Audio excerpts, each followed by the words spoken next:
ہزاروں سال پہلے کا ذکر ہے کہ روم میں ڈیسیکس نامی بادشاہ، جسے عربی میں دقیانوس کہتے ہیں، حکومت کیا کرتا تھا۔ وہ بہت ہی ظالم آدمی تھا، اللہ پر یقین نہیں رکھتا تھا اور بتوں کی پوجا کرتا تھا۔ اسی بت پرست قوم میں کچھ سمجھدار لوگ بھی رہتے تھے۔ وہ آپس میں اکثر یہ تذکرہ کرتے تھے کہ یہ مٹی کے بت ہیں جنہیں قوم کے لوگ خدا سمجھتے ہیں۔ بادشاہ لوگوں کو سختی کے ساتھ بتوں کی پوجا کرنے پر مجبور کرتا تھا۔ بتوں سے نفرت کرنے والے چند لوگ ایک درخت کے سائے میں بیٹھے تھے اور ان میں سے کوئی دوسرے کو نہیں جانتا تھا۔ ان سب نے مل کر عہد کیا کہ وہ ہرگز بتوں کی پوجا نہیں کریں گے، بلکہ صرف اس خدا کی عبادت کریں گے جو سب کا مالک ہے، جس نے چاند، تارے، زمین، آسمان، پانی اور انسان سب کو پیدا کیا ہے۔ جاری ہے، وہی سب کو کھلاتا ہے، پیدا کرتا ہے اور موت دیتا ہے۔ ان چند ساتھیوں نے مل کر ایک مکان خرید لیا اور وہاں رہنے لگے۔ پھر اپنے گھر میں ایک ان دیکھے خدا کی عبادت شروع کر دی۔ الفاطی یہ خبر بادشاہ تک پہنچ گئی کہ چند نوجوان بتوں سے باغی ہو کر کسی اور خدا کی عبادت کرتے ہیں۔ بادشاہ نے یہ سنا تو غصے سے لال پیلا ہو گیا۔ اس نے حکم دیا کہ نوجوانوں کو گرفتار کر کے اس کے سامنے پیش کیا جائے۔ یہ نوجوان گرفتار ہو کر محل میں لائے گئے۔ گرفتار نوجوان بے خوف بادشاہ کے سامنے گئے۔ بادشاہ نے ان سے کہا، میں نے سنا ہے کہ تم قوم کے خداؤں کو بارہ بھلا کہتے ہو اور ایک ایسے خدا کو مانتے ہو جسے کبھی آنکھ سے دیکھا بھی نہیں۔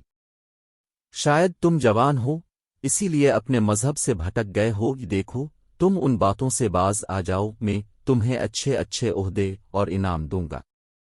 بادشاہ نے جب اپنی بات ختم کی تو ایک نوجوان نے کہا، بادشاہ سلامت، ہم اللہ کے سوا کسی دوسرے کی عبادت ہرگز نہیں کر سکتے۔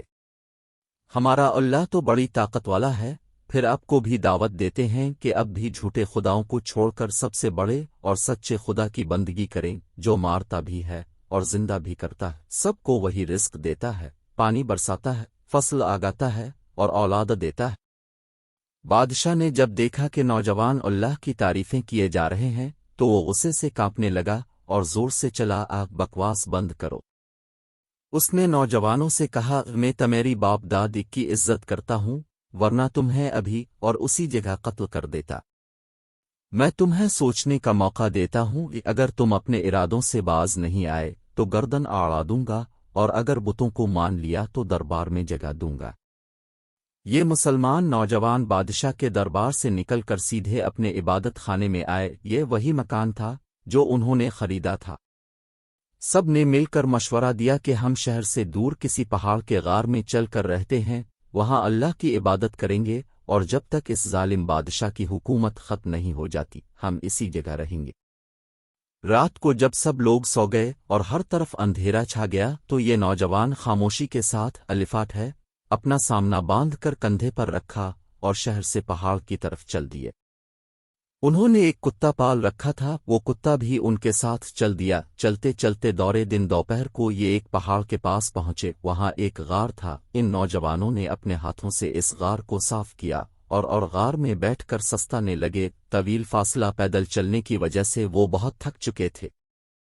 کمر سیدھی کرنے کے لیے لیٹ گئے۔